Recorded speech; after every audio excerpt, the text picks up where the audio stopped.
Hi friends, good evening. आज बड़ा interesting topic लाया हूँ। वो टॉपिक है इंट्रोडक्शन टू सेक्शन फार्मूला।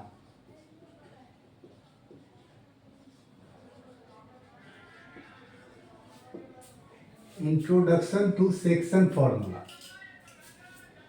आप लोग के क्लास में भी सेक्शन होगा। ये सेक्शन का अर्थ क्या होता है? सेक्शन कब बनती है? जब नंबर ऑफ स्टूडेंट्स काफ़ी हो जाता है।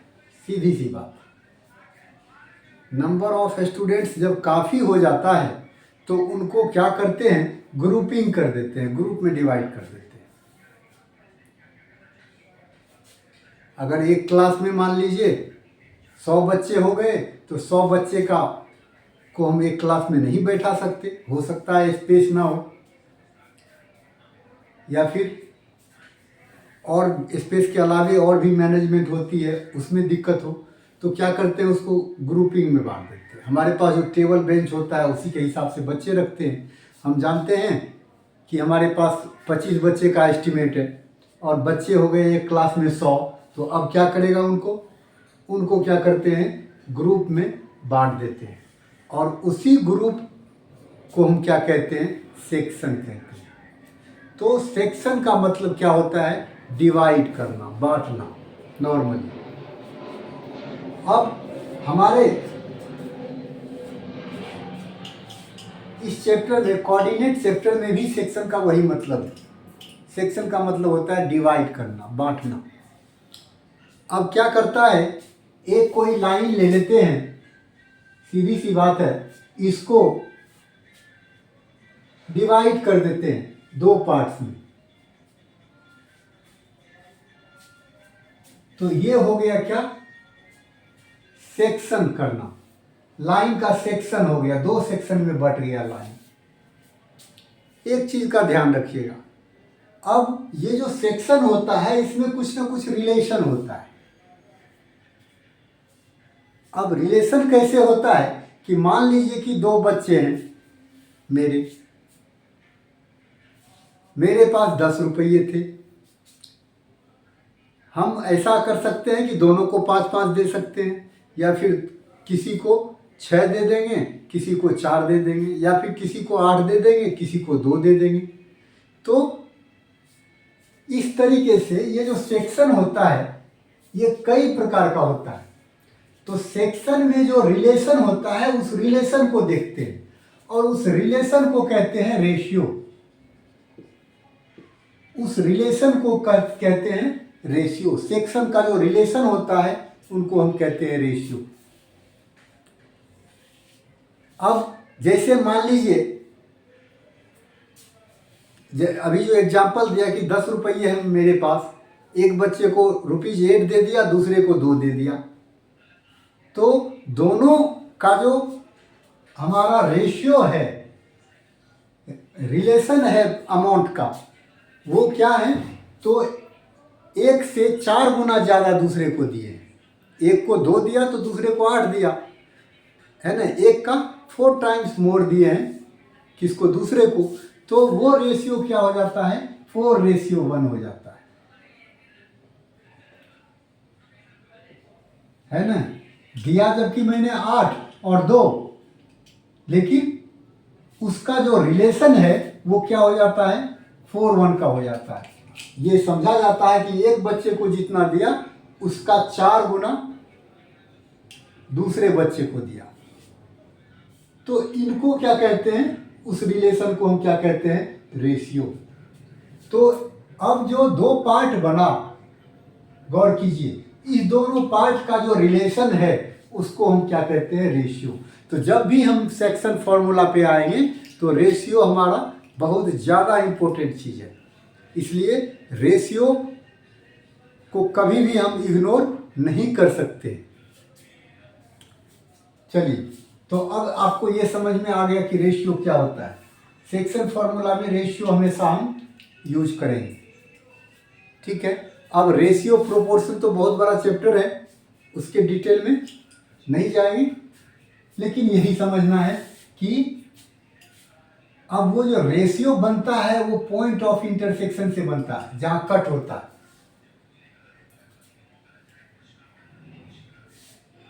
अब देखिए, सपोज कीजिए कि ये ए है और ये हमारा बी है।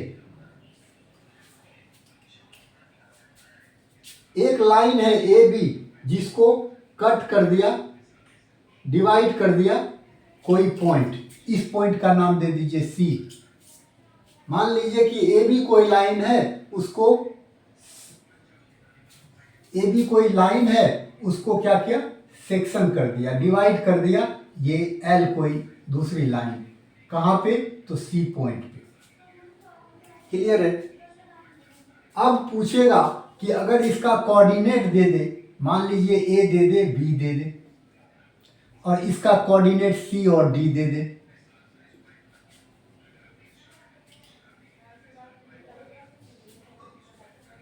ठीक है। हमको पूछे कि सी का क्या कोऑर्डिनेट होगा। अब यहां सी आपको डिस्टर्ब करेगा, इसीलिए यहां पी लिख दीजिए। इस पी का क्या कोऑर्डिनेट होगा, तो पी का कोऑर्डिनेट जानने के लिए हमको ये जानना जरूरी है कि इस दोनों का जो वो रिलेशन है वो क्या है, दोनों सेक्शन का जो रिलेशन है वो क्या है, कौन किससे कितना गुना है। क्लियर है। अब मान लीजिए ये रिलेशन आपका इधर m है और इधर n है। मान लीजिए कि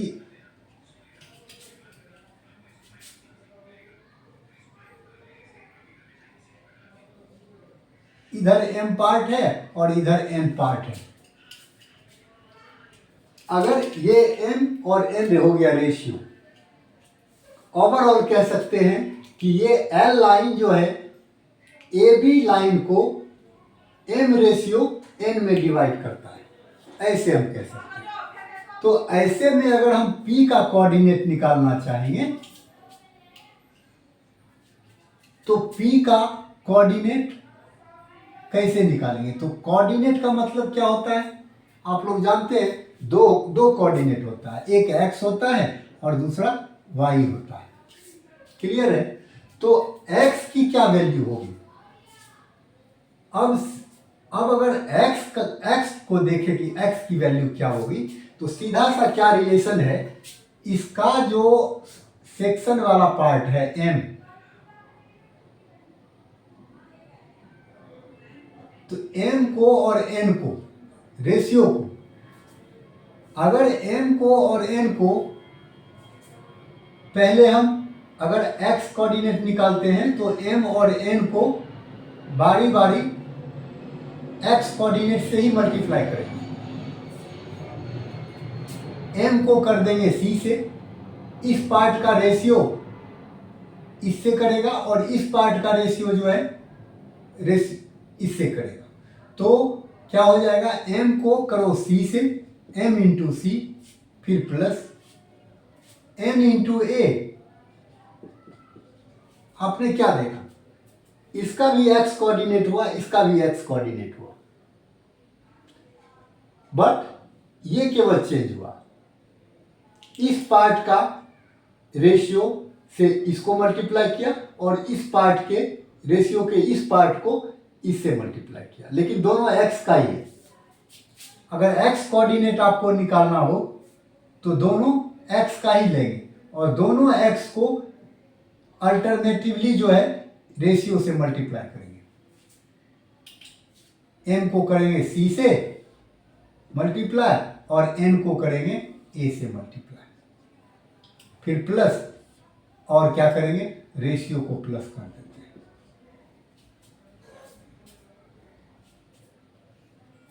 इस तरीके से अगर आपको y कोऑर्डिनेट निकालना हो तो m और n दोनों को y कोऑर्डिनेट से ही मल्टीप्लाई करो। इस सेक्शन के रेशियो को इससे करो, m into D plus n into B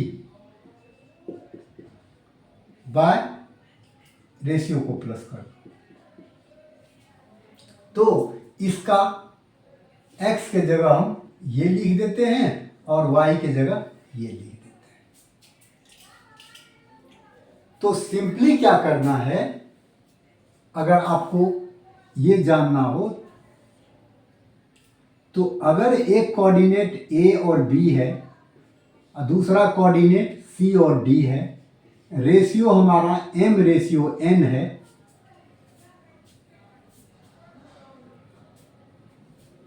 तो इस m और n दोनों को x कोऑर्डिनेट से हमको मल्टीप्लाई करना है। ये x कोऑर्डिनेट, x कोऑर्डिनेट से करोगे तो इसका x कोऑर्डिनेट निकलेगा, और जब इस दोनों को y कोऑर्डिनेट से करोगे तो y कोऑर्डिनेट निकलेगा। तो ये क्या हो जाएगा, mc और na, mc plus na by m plus n।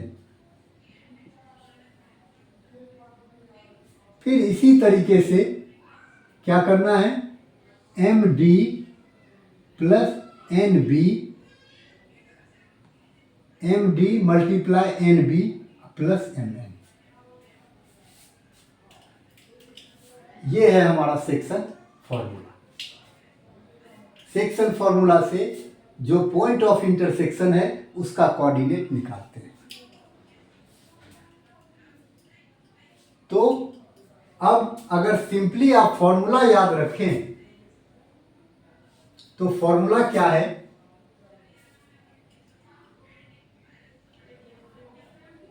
Formula क्या है वो बताते हैं। अगर a का कोऑर्डिनेट हमारा x1 y1 है और b का कोऑर्डिनेट x2 y2 है,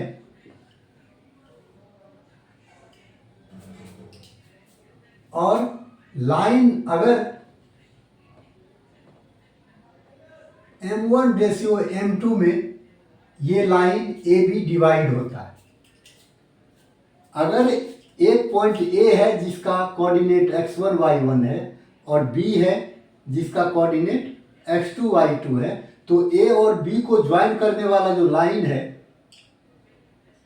उसको अगर कहीं से इंटरसेक्ट करता है तो इंटरसेक्टिंग पॉइंट्स का कोऑर्डिनेट निकालने के लिए हम फॉर्मूला यूज करते हैं। उसके लिए हमको रेशियो जानना जरूरी है, m1 रेशियो m2। तो कोऑर्डिनेट का फॉर्मूला क्या होता है, pxy इक्वल्स टू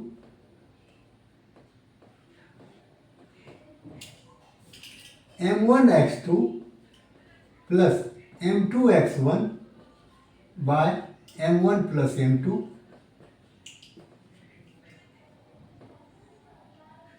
एक तो ये हो गया, और फिर क्या होगा m1y2 plus m2y1 bye m1 plus m2, ये होता है। और अब एक चीज का ध्यान रखना, ये हमारा यूनिवर्सल फॉर्मूला है किसी भी पॉइंट ऑफ इंटरसेक्शन का कोऑर्डिनेट निकालने का। इसके अलावे इस एक्सरसाइज में और कोई फॉर्मूला हम याद नहीं रखेंगे। जो भी क्वेश्चन आएगा सबको इसी पर बेस्ड हम करेंगे। अब कई बार क्या होता है, थोड़ा सा ब्रेन लगाने की जरूरत होती है। जैसे अगर रेशियो इक्वल होता है, अगर रेशियो इक्वल होता है 1:1 हो जाए या 5:5 हो जाए या 3:3 हो जाए, जब इक्वल रेशियो होता है तो फॉर्मूला क्या बन जाता है, x1 plus x2 by 2 comma y1 plus y2 by 2। ये हो जाता है पॉइंट ऑफ इंटरसेक्शन का कोऑर्डिनेट निकालने का। ठीक है। तो है ये इसी पर बेस्ड। क्यों? अगर M1 M2 दोनों सेम हो गया तो क्या होगा? वही चीज होता है, 1 इंटू दिस यही रह जाएगा, फिर 1 इंटू दिस यही रह जाएगा।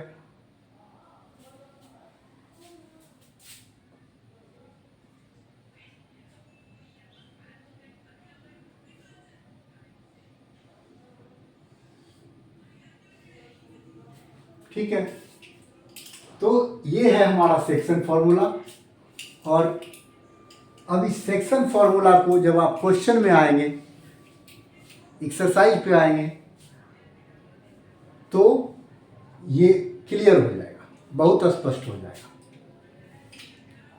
लेकिन हमको केवल यही ध्यान रखना है, केवल एक ही फॉर्मूला याद रखना है, इसके अलावा और कुछ नहीं रखना है।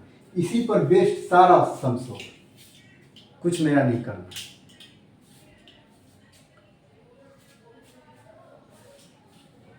तो ये था हमारा सेक्शन फॉर्मूला। इसके साथ ही क्लास ओवर करते हैं और कल से हम 7.2 एक्सरसाइज पे आएंगे। Thanks to all of you. Channel को सब्सक्राइब कीजिए और कमेंट कीजिए। थैंक्स।